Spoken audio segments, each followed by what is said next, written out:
నేను వారిని అడిగాను, వీరికి సంబంధించినటువంటి బుక్స్ ఏమైనా ఉన్నాయా అని. అంటే ఉన్నాయని గుడివాడ, కృష్ణా జిల్లా గుడివాడ ఎంఆర్ నాగేశ్వరరావు గారు రమణవాణి అని ఒక పత్రిక నడిపేవారు. ఆ చిన్న పుస్తకాన్ని నాకు ఒకటి తెచ్చి ఇచ్చారు. ఇస్తే నేను ఆ పుస్తకం మీద టైటిల్ మీద ఉండబడినటువంటి భగవాన్ రమణ మహర్షి పటము, వారు చెప్పినటువంటి సూక్తి, ఆ రెండు ఉన్నాయి. అప్పుడు నేను ఆ సూక్తి చదివానన్నమాట.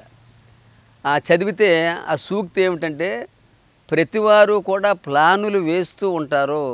ప్రతి వ్యక్తి కూడా వారు అనుకున్నటువంటి ప్రకారంగా ప్లానులు వేస్తూ ఉంటారు.